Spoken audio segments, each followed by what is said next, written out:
নমস্কার বন্ধুরা, কাকলিস কুকিং শোতে সবাইকে স্বাগত। আজ আমি আপনাদের সঙ্গে শেয়ার করছি চিকেনের একটা দুর্দান্ত স্বাদের রেসিপি। একদম সিম্পল রেসিপি, খুব বেশি মশলা কিন্তু লাগে না এতে। এই যে দেখছেন প্লেটের মধ্যে কতগুলো শুকনো মশলা নিয়েছি, এগুলোকেই শুকনো খোলায় হালকা একটু নাড়াচাড়া করে নিয়ে মিক্সিতে গ্রাইন্ড করে নেব। মশলা বলতে আছে 3টে তেজপাতা, 5টা ছোট এলাচ, 2টো লং, একটা শুকনো লঙ্কা। আমি একটা শুকনো লঙ্কা নিয়েছি, আপনারা ঝাল যদি বেশি খেতে চান তাহলে 2-3টেও নিতে পারেন।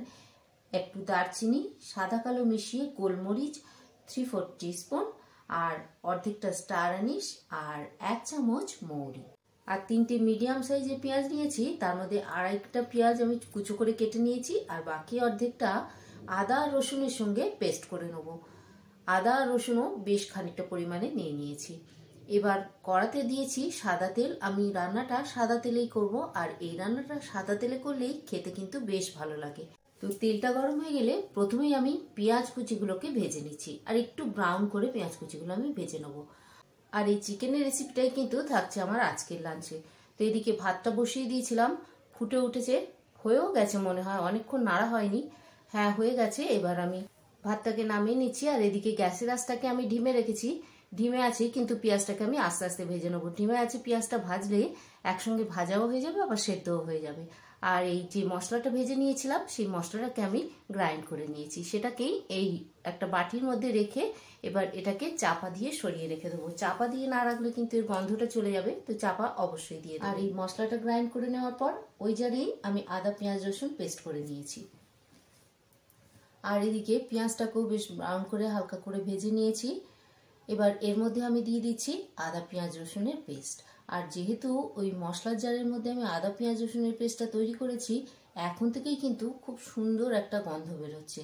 মানে এই যে কাঁচা আদা পেঁয়াজ রসুন আমি এর মধ্যে দিচ্ছি, এর মধ্যেও কিন্তু খুব সুন্দর একটা গন্ধ আছে। আচ্ছা, এর মধ্যে আমি আরও একটু ড্রাই মশলা অ্যাড করে দিচ্ছি। দিয়ে দিচ্ছি কাশ্মীরি লঙ্কা গুঁড়ো, আর কাশ্মীরি লঙ্কা গুঁড়োটা একটু বেশি দিতে হবে, তাহলে তরকারির রঙটা কিন্তু খুব সুন্দর হবে। তো আমি এখানে 2 চামচ কাশ্মীরি লঙ্কা গুঁড়ো দিলাম, আর দিয়ে দেবো 1/2 চামচ লাল লঙ্কার গুঁড়ো। লাল লঙ্কার গুঁড়োটা আমি একটু কম দিচ্ছি, যেহেতু ড্রাই মশলার সঙ্গেও লাল লঙ্কা রয়েছে। তবে আপনারা যদি একটু বেশি ঝাল খেতে পছন্দ করেন তাহলে আরও একটু বেশি লঙ্কা গুঁড়ো দিতে পারেন। এই তরকারিটা কিন্তু একটু ঝাল ঝাল হলে খেতে বেশ ভালো লাগে। এবার এই সমস্ত মশলাকে আমি একসঙ্গে খুব ভালো করে কষিয়ে নেবো। আর এই মশলা কষানোর উপরেই কিন্তু তরকারির টেস্টটা নির্ভর করবে। যে কোনো তরকারি আপনি যদি মশলাটাকে খুব ভালো করে কষিয়ে রান্না করেন তাহলেই কিন্তু তরকারির টেস্টটা অনেক বেশি সুন্দর হয়। আর মিক্সি জারের মধ্যে বেশ অনেকটাই মশলা লেগেছিল, তো জারটা ধুয়ে আমি একটু জলের মধ্যে দিয়ে দিলাম। এবার অনেকক্ষণ ধরে খুব ভালো করে কষিয়ে নিলাম। দেখুন তেলটা একটু ছেড়ে ছেড়ে এসছে। আর এখন এর মধ্যে দিয়ে দিচ্ছি চিকেন। আমি এখানে 650 গ্রাম চিকেন নিয়েছি। আর মশলাটাকে আমি যখন কষাচ্ছিলাম একটু চাপা দিয়ে দিয়ে কষাচ্ছিলাম, যতবারই চাপা খুলছি খুব সুন্দর একটা গন্ধ বেরোচ্ছে। কেন বলুন তো, ওই যে আদা পেঁয়াজ রসুনটাকে আমি ওই ড্রাই মশলা গ্রাইন্ড করে নেওয়ার পর ওই জারটার মধ্যেই পেস্ট তৈরি করেছিলাম না, ওই জন্যই কিন্তু দারুণ সুন্দর একটা গন্ধ বেরোচ্ছে। আর আমি এই তরকারিতে আলু দিলাম, আপনারা চাইলে কিন্তু আলুটাকে স্কিপ করতে পারেন। আচ্ছা, আজকে আমার লাঞ্চের রেসিপিতে এই চিকেন ছাড়াও আছে একটা মাউথ ওয়াটারিং রেসিপি। কি বলুন তো, ধনেপাতার চাটনি। বেশ খানিকটা ধনেপাতা নিয়ে ধুয়ে ভালো করে পরিষ্কার করে নিয়েছি।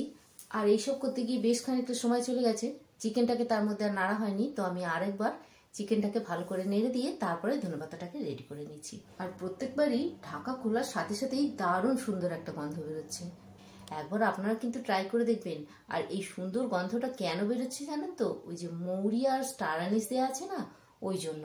স্টার আনিসের গন্ধটা কিন্তু দারুণ। তো ঢাকা দিয়ে দিয়ে বেশ কিছুক্ষণ কষিয়ে নেওয়ার পর এর মধ্যে দিয়ে দিচ্ছি স্বাদ অনুযায়ী নুন। নুনটা আমি আগে দিইনি, কারণ চিকেন থেকে জল বেরিয়ে যেত নুনটা দিলে, তাহলে চিকেনটা খুব ভালো করে কষা হতো না। ওই জন্য বেশ খানিকক্ষণ কষিয়ে নেওয়ার পর আমি চিকেনের মধ্যে নুন আর হলুদ দিয়ে একটু নাড়াচাড়া করে আবার চাপা দিয়ে দিলাম। আর এখন এখানে আর একটা মশলা রেডি করে নিচ্ছি। আমি এখানে নিয়ে নিয়েছি বেশ খানিকটা দই, মানে 200 গ্রাম প্যাকেটের অর্ধেকটা নিয়েছি, মানে 100 গ্রাম দই নিয়েছি। আর দইটার মধ্যে আমি এখন মিশিয়ে দিচ্ছি কর্নফ্লাওয়ার। কর্নফ্লাওয়ারটা দুটো কারণে এর সঙ্গে আমি অ্যাড করলাম। এক হচ্ছে দইটা দিলে অনেক সময় কেটে যায়, তাই আমি কর্নফ্লাওয়ারটা দিয়ে দিলাম যাতে দইটা কাটবে না। আর আরেকটা কারণ হলো তরকারির গ্রেভিটাকেও একটু বেশি থিক করবে। তো এই দুটো কারণেই আমি কর্নফ্লাওয়ার দিয়ে দিলাম, তবে খুব বেশি দিইনি, ছোট চামচের 1 চামচ মতন এর মধ্যে কর্নফ্লাওয়ার মিশিয়ে দিলাম। আর যেহেতু অনেকক্ষণ বেশ কষা হচ্ছে চিকেনটা, তাই অল্প একটু জলের মধ্যে অ্যাড করে দিলাম যাতে কড়ার টেম্পারেচারটা কমে আসে। তারপর আমি দইটা দিয়ে দিলাম। কড়ার টেম্পারেচার হাই থাকলে দই দিলেও কিন্তু অনেক সময় দইটা কেটে যায়। তো তরকারিতে যখনই দই দেবেন কড়ার টেম্পারেচারটা একটু কমিয়ে নেবেন, দেখবেন দই আর কখনো কাটবে না। আর ময়দা বা কর্নফ্লাওয়ার যদি থাকে তাহলেও একটু দইয়ের সঙ্গে মিশিয়ে দেবেন অল্প একটু, তাহলেই আর দইটা কেটে যাওয়ার ভয়। তো এখন দইটাকেও কষিয়ে নেবো, তাই একটু নাড়াচাড়া করে নিয়ে দইটাকে ভালো করে মিশিয়ে নিয়ে চাপা দিয়ে আমি বেশ কিছুক্ষণ ধরে চিকেনটাকে কষিয়ে নিয়েছিলাম। আর দেখুন কত সুন্দর তেল বেরিয়ে গেছে। এবার এর মধ্যে দিয়ে দিলাম সেই ভেজে রাখা মশলাটা। আর মশলাটা দেওয়ার সাথে সাথে এত সুন্দর গন্ধটা এনহ্যান্স করেছে না চিকেনের। তো আমি আপনাদের সঙ্গে চিকেনের রেসিপিটা শেয়ার করছি, কিন্তু গন্ধটা শেয়ার করতে পারছি না। তো আপনারা যখন রান্না করবেন তখন দেখবেন এই মশলাটায় তরকারির টেস্ট আর ফ্লেভার দুটোই কিন্তু বাড়িয়ে দিয়েছে। তো আবারও চাপা দিয়ে বেশ কিছুক্ষণ কষিয়ে নিলাম যাতে এই মশলার ফ্লেভারটা তরকারির মধ্যে খুব ভালোভাবে। এবার এর মধ্যে আমি জল অ্যাড করব। আর এটা যেহেতু একটু গ্রেভিদার তরকারি হবে তাই খুব বেশি জল অ্যাড করব না। এটা এখনো 5-7 মিনিট মতন ফুটবে, তো সেই হিসাবেই আমি জলটাকে অ্যাড করে দেবো। আর আমি এখানে গরম জল অ্যাড করব। এই রান্নাটা আমি কোথা থেকে শিখেছিলাম জানেন? রাজস্থানে বেড়াতে গিয়েছিলাম সেখান থেকে। সেখানে যে হোমস্টেতে ছিলাম এই রান্নাটাই করে খাইয়েছিল।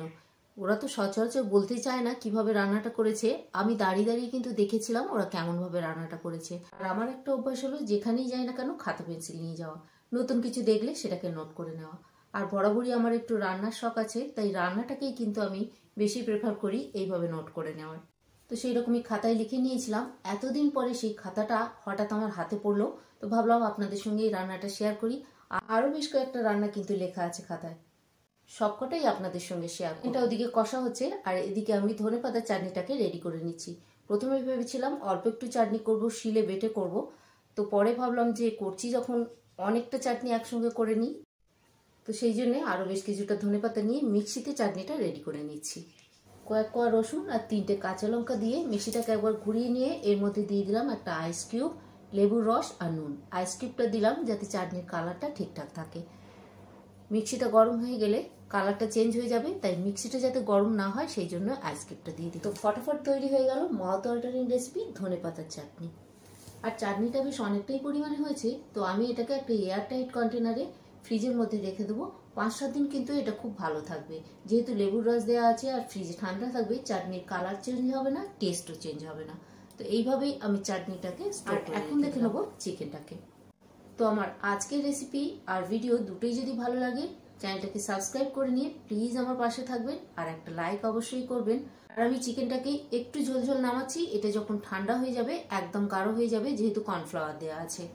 তো রান্না তো করলাম এতক্ষণ ধরে, তবে তরকারির স্বাদটাও তো জানতে হবে কেমন হয়েছে। চলুন জেনে নিই তরকারির টেস্টটা কেমন হয়েছে।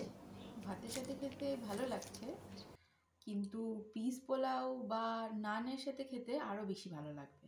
রান্নাটা কিন্তু দারুণ হয়েছে, ভাজা মশলার গন্ধ একদম বেরিয়ে আসছে।